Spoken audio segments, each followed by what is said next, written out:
Slamblet's being so different from the other modes as far as how you play it as a team really kind of makes it a weird first map to like kind of read the opponent on.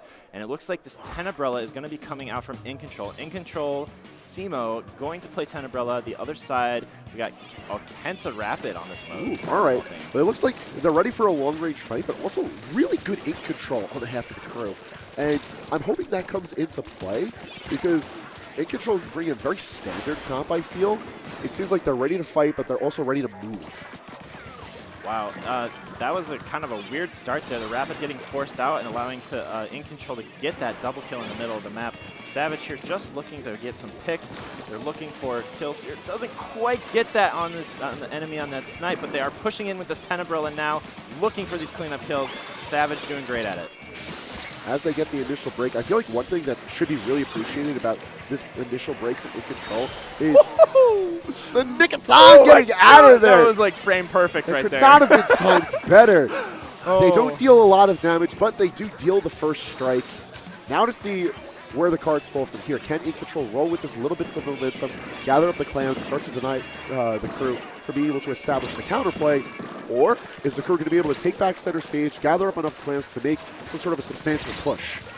The Krew just feels like they're getting thrown off their feet right now by how much slaying power is coming out from InControl. They really need to just kind of figure out like what they want to do rather than just look for these kills and these trades here. InControl Simo kind of going for a sneaky little play here. Going to be right next to the goal with there's no clams and no one to hit. But the double hit kill with the hammer. All right.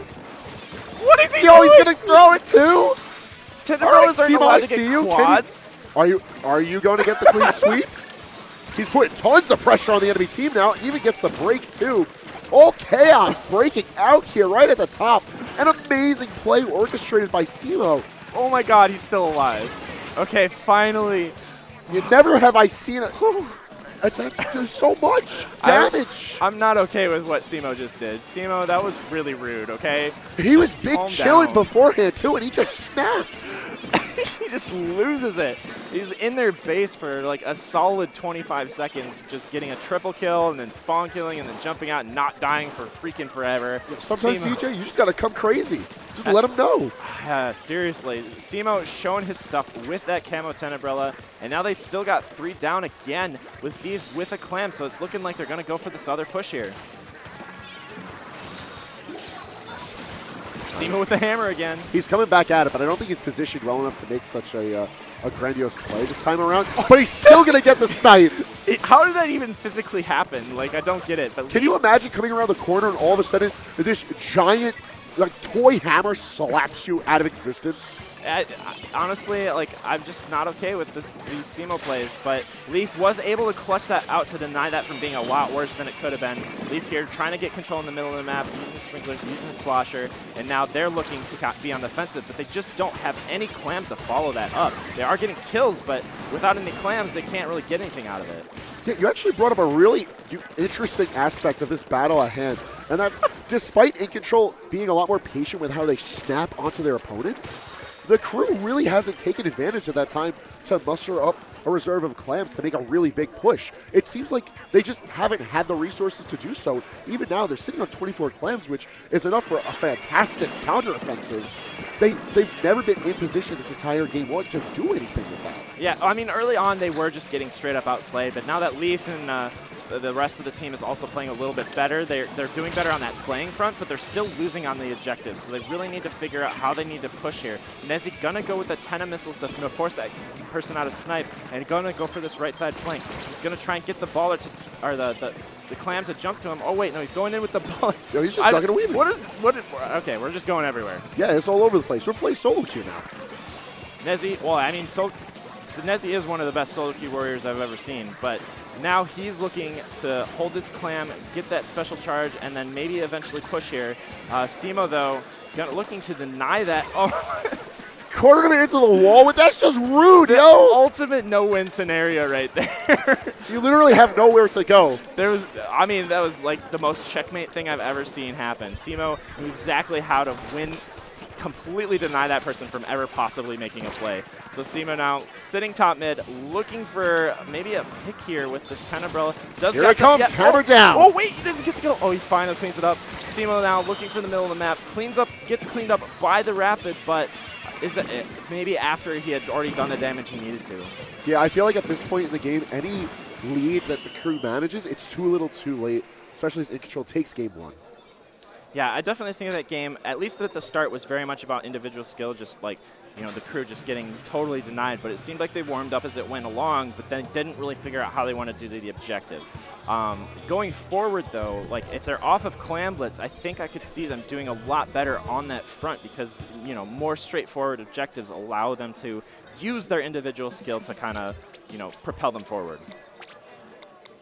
Yeah, I think this is the initial break. Savage, you brought up how she's going to be a Slayer right off the bat. That's exactly what we saw. Just that play alone is like a huge example of how smart she is as a midline aggressive player, because she's always knows exactly when to play aggressive, when to run away. It's actually kind of ridiculous, and a very, very good play from Savage at the start of this game, with Simo doing really well basically from that point onward with these doubles and triples he's getting with the hammer. Doesn't make any sense how he gets away with this, but he does, and he lives here for forever as well. This replay, you know what? I think one thing that needs to be appreciated out of all of these like very kill-heavy plays. That one was the most egregious. I don't know how the hell he got that around the wall.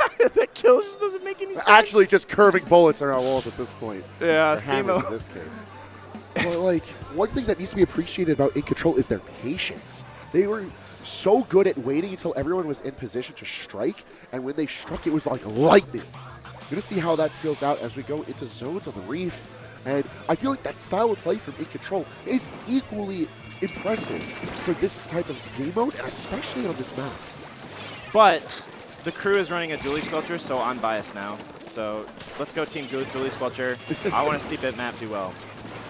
Gotta hope for it. There's like bits and pieces of members of the Krew playing well. I just feel like they weren't able to organize themselves to really make it worthwhile. Yeah, they definitely had some struggles with that objective play, but a mode like Splat Zones, it's going to allow them to use their individual skill to, you know, just propel them, get good holds, get good wipes, and move on forward. That Stingray there is going to allow them to break back into the middle of the map. Zori doing really well there. That is a 3v2 situation. They do finally get the control of the zone. Z's looking for a little opening to get a pick here, but that's zone control in the favor of the Krew, and InControl trying to come back into it. I feel like the little bits of control aren't really what's going to matter, but more importantly, how's the Krew going to be able to like press forward from this? Because you sort of have to fan out from the zones to really contest. And one thing I've noticed about InControl is that when they position themselves for a play, they have a very wide array of space they control. Everyone's peeled out really well, so panning out from the zones is going to make fighting like out the pressure from InControl really difficult, I feel. And Nezi actually making a very smart play there. Gets that double kill off of the back of it and is allowing his team to have a little more pressure here. They do get cleaned up, but they do wipe the entire team of InControl with that. iDually now pushing forward. That's also Bitmap, by the way. Now they're pushing forward into the base with Leaf going in with the baller, and now they're going to try and just keep them in their spawn. They're definitely getting the lead, but how far can they go? Oh yeah, if they're even able to break the lead here, it's just a matter of like they need to get another wipe. They need to continue to assert control over the situation because it's so easy to lose 1 point, let alone both of them. Look at that, an entire team wipe. That just came out of nowhere. Like they were just in their spawn, and all of a sudden they just get 3 almost within a second of each other, and now they're in full control with, you know, no penalty, and now down to 65, getting the lead. What a break from C. Honestly, InControl right now is operating more than just a well-oiled machine. They're like a tactical force of soldiers. They get into position, they wait to strike, they all strike at once. And you're seeing at least 2, 3 picks. These picks left and right from Z, assisting the matter even further. It's just wild. Yeah, it's pretty crazy to see how InControl has gone forward with their preparation and just their improvement over time. Ever since they picked up Quake back in, like, I think it was October, they've just been on a steady increase in performance since then, and it's really showing right now. They do get a couple picks here that's going to allow them to neutralize zone, but unless they kill this Booyah Bomb here, they're not going to be able to stop this timer. Yeah, but not really able to do much about that. It's going to be InControl taking game 2. I feel very convincing fashion this time around. Yeah, that was very convincing for me. You know, the Krew had some moments where they seemed like they were on the forefoot, but then it would just instantly get shut down by InControl as soon as they were able to regroup. So InControl really, really showing they want this set. It's like they more than just want it. They need it. Look at how efficient they're playing. Like, they get their picks, they get control, and then they're gone. They ghost right out of there because they don't want to give the Krew the opportunity to reverse the situation. So instead, the Krew, over and over and over again, is forced to just pick up the pieces from their play. Yeah, the Krew just doesn't know how to handle it. It's just like they're fairly even probably on individual skill, or at least, you know, pretty close. But the teamwork preparation from InControl, also Simo being kind of just a really annoying person, is allowing them to just keep this constant pressure up. And, you know, the Krew just doesn't know how to handle it right now. There's just so many layers of harassment coming from InControl, and the fact that they're constantly just running with like 3 or less squids on the board. Like, at no point did they even have the numbers to establish a full team push. They didn't get the chance. Yeah, they had like one opportunity for a hold, but it was literally like seconds later they were lost control of the entire map, and the entire map was enemy color. So they really need to hunker down and really get control of this. This is Rainmaker on Wahoo World. You know, this is the make or break for them. And given how kill happy InControl has been from the start, even if they don't get the initial break, if they just take control of mid and manage not even a full wipe, at least 3 kill, I think they could just outright end this, like in the first 2 minutes. Yeah, it's definitely showing a lot of strength them. But TK does get this early advantage. I think if they're able to deal with that tent, every time that tent dies, they do get something out of it. So now they're looking to push up. They get to 43 with a potential follow-up here. Not quite able to continue. Leaf trying to get the pop, but isn't able to do it in time, and Clay cleans him up. Now, getting the .2 around the curve is not bad, but I feel like it's not a safe enough lead. It's once you get to the top of that curve is where you really start to put pressure on your opponents. Yeah, I mean, this mode on this map can play either way. Sometimes it's a grind to even get past the bottom middle area. Sometimes it's like if you don't have a knockout, you can't play safely at all. You know, it gets very haphazard towards that latter half. The fight for mid is super important because of that. Yep. And speaking of, with the Rainmaker reset, time to see who gets their break now. And I feel like the Krew's at least done a good job of denying InControl the ability to fight mid. They've just been fighting on their outskirts. Unfortunately for the Krew, they're fighting on the outskirts really well. Yeah, they're definitely getting a lot of clean kills. But the one thing I would say is it seems like the Krew is doing a lot better at dealing with this Tenebrella. Like, that was basically the thing that shut them down game 1. And now they're looking like Simo isn't able to do the things he was doing before. So that's giving them a little more breathing room here. And, you know, they have the lead off of the back of it. So they're definitely doing something right. I feel like besides developing good counterplay and making Simo not have as much stage presence, another factor is the fact that Wahoo is a lot more open-ended. But Simo doesn't care about any of that hammer coming through. Look at all this. Where did the hammer even go? He just threw it away. He didn't need it no more. It's like, I'm done with this. I'm going to try and get the cheesy spawn kill. But his teammates weren't able to follow up with the Rainmaker because somebody in the back was able to pick it off and stop them from moving. So Simo has to come back, not able to get the lead that they wanted out of that. And now the Krew is able to put up this defense. Like, Simo keeps on trying to be like this key playmaker, but no one's following up from these plays. So now Incontrol's starting to lose a bit of that momentum that they've garnered. Yeah, the momentum is definitely not really working out for them right now.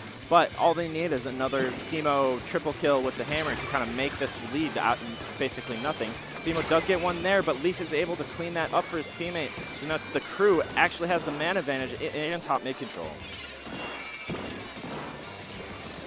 Sorry, trying to get this pick. He's going to manage it. Patience on that aim right there, knowing exactly when he needed to go to aim for that landing enemy there.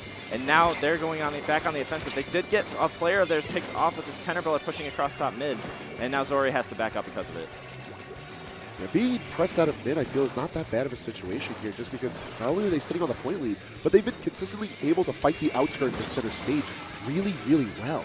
And forcing InControl to at least get really kill heavy instead of getting any map control or, more importantly, objective control. It just lets them burn the clock, and that's exactly what the Krew needs to do now. Yeah, the Krew also, like, they're really benefiting from the fact that Simo isn't really able to push up with his umbrella. He's getting a couple plays here and there with the hammer itself, but now they have 3 specials in a 3v3 scenario, so this might actually be an opening here, but they gave up top mid control to Bitmap and his teammate. Oh! Cheesy pick on Savage. Really? There's actually going to be big right there. That's going to be denial of this right side push, especially with a Stingray as well. Quake going down. Nowhere with that. Yeah, they definitely immediately shut that down. Very, very calm play. Simo is able to get Simo, please. Oh, if that hit kills somebody, okay, never mind. If that throw killed somebody, I would have put my headset down and walked away. All right. I wouldn't blame you. This hammer's just putting in so much work. The one downside of that, though, is that was after they already lost the push, so they didn't get really much of anything out of it, and now TK is in position to deny anything else from going forward.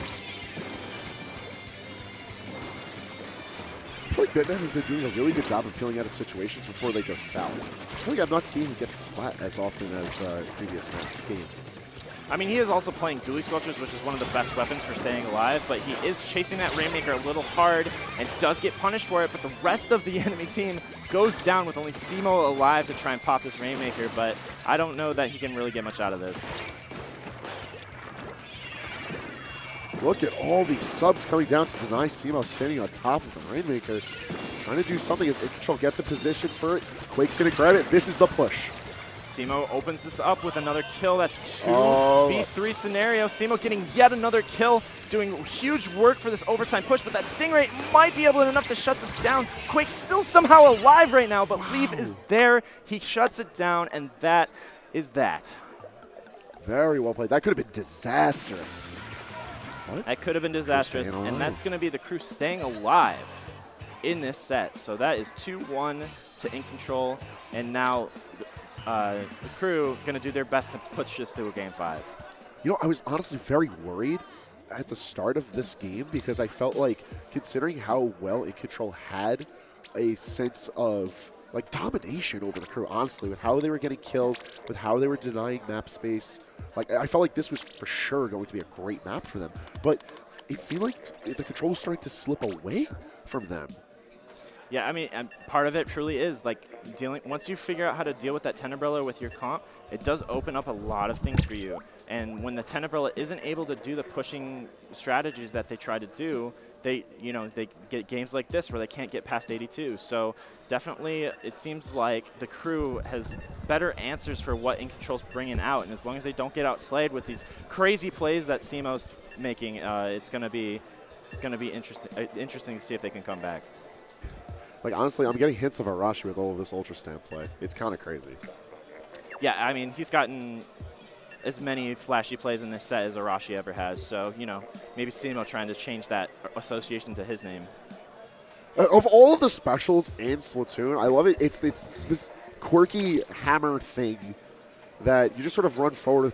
As you had mentioned before, it really is similar to the brush as far as like the job it's going to do, but it just does it like in such a dramatic fashion. And like the fling on top of it, that little coup de grace to really cement a play, which we've seen Simo put to fantastic use multiple times already in the set. Also, like on a smaller note, the hammer gets a lot better at land because it's a lot harder to kill it from that forward angle. They buffed it right before G6 and they figured out then that, man, this thing's hard to kill now. And even though people have kind of learned how to deal with that, it's still much harder to kill than it is normally online. But they aren't bringing it out this game, so we're going to be looking at Simo on the Kensa Undercover Umbrella in this tower control mode.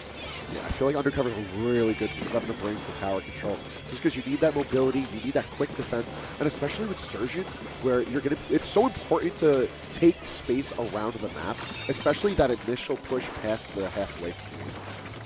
Yeah, and the early start here from the Krew is actually a good sign for them. They do get a trade on the other side of the map, but with this tower moving, they're at least getting a good start here. I'll try to push through this first checkpoint, but keeping it frozen there, I think this is actually a really good start from the Krew because InControl has had like no presence on the map. InControl's had no presence. Simo was actually in a good position to deny that, but with that Stingray figuring out where he was, they are able to shut him down, and now this is going to be a very scary push. Already down to 30. This is looking pretty deadly here. Z not even in a good position to use the Stingray that they got stood up. Going to try to take it out from high, but no picks thus far. Not even really pushing anyone off. sees Stingray, does delay this tower enough to give some breathing room to InControl, but a 20 push is definitely winnable. I wouldn't say that it's guaranteed because this map can snowball out of control pretty quickly, but this is definitely feeling pretty comfortable for them now. Yeah, it's just super hard to lock down the enemy team to one specific spot just because there's so many ways out of your spawn that even if that battle comes down to the last checkpoint, you have an opportunity to flame. And if you organize well enough with your team with specials, as we're seeing here from the Krew, there's always an opportunity to take back the map, and look at that. Missiles, Stingray, like, that was just everything thrown at once, throwing the kitchen sink at that tower, and it is able to shut it down. TK Nezi looking to get that kill, does, and now they're in the enemy base already. Okay, yeah, so Nezi's just big chill, and he's ready for the next play. Nezi get one kill, and now he's in the enemy base trying to destroy them. So good play here. Simo does outwit him a little bit there by getting on that corner, but they are just barely trying to hold this third point. Gets picked off there, and now they're trying to get back to the middle of the map, but Leaf's still jumping in. His teammate's still jumping in. They're going to be able to keep this going. Ooh, the pick from afar up high, too. Very nice play. That shows the true mastery of Sloshing Machine right there, knowing exactly how far he can throw that shot. And now they're going to be able to follow this up with a bunch of kills. The Stingray not able to find anything right there. They are keeping them off tower, but they have so many people in their base right now they don't know what to do. And Zari's been doing a really good job of keeping the back line, getting these picks where it's needed, but more importantly, as soon as situations are going awry, just dip out and start providing InControl for the frontliners who are going to come in to clean up. Yep, and now they have a two-man advantage in the enemy base. Nezi here just trying to cause as much chaos as he possibly can. Does get cleaned up by Savage, who immediately gets cleaned up again by the rest of the Krew, and now they're still going for this third checkpoint. Just barely gets it. Look at that. Oh, splash down jump. Down to the single digits now. Right, with the pick. Oh, with another one, that's going to be it. Oh, no! Ah! He did it. He got it. All right, well, I guess we're going to Game 5. Game 5 time. That was God, that was such a stressful end to the set. Dude, that was like a complete flip-flop of first two games. Now it looks like TK is the ones that are just completely outplaying the side of InControl. I'm not sure if it's like just a momentum shift or if InControl getting on the back foot has kind of changed the way they're trying to play, but they're definitely, seems like they're struggling a little bit now, and the Krew is definitely feeling pretty confident. I'm feeling almost like InControl started the set maybe too strong, and now they're running out of steam at this point. It's fairly late into the evening and very late into the bracket, so like this is where you need to keep that stamina up the most, and it looks like they're starting to come apart at the seams as the Krew is just picking up the steam. Yeah, if I were them, I would take this full 90 seconds for picking your weapons and gear right now to just kind of like talk to each other and regroup a little bit, because if there's one thing I know, like, if you go into a Game 5 after losing a Game 4 without, kind of resetting a little bit, things can snowball super fast for you just from a mindset perspective. So they need to calm that down, go refresh themselves on their strategy and kind of think a little more. Yeah, just taking a look at the teams over there, it seems like they're just trying to take their sweet time, picking their gear, discuss the game plan, sort of ready themselves. They can sort of enter that zen, bring themselves back to where they were in Game 1. Then, who knows, we might see a very competitive Game 5 ahead of us. But if not, I feel like the Krew's just going to be able to walk away with this. Yeah, it definitely has the potential there. It looks like InControl, though, just based on their expressions right now, they seem pretty focused. I think we're looking at them kind of being confident in this last game.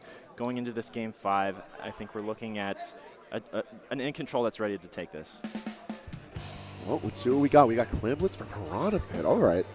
So, very wide open map and weapons to facilitate control of such a map.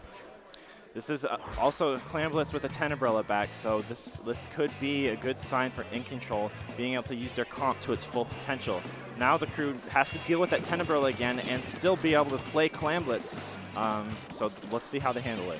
I feel like despite the fact that there's so many layers of elevation to this map and so many different places for firefights to break out, ultimately there's just one main lane from net to net, and the Tenta does such a good job of defending a push throughout that lane. Like, I'm actually pretty worried for the Krew at this point, considering how well these Tenta plays have ended out for InControl, especially as they manage a very convincing opening push.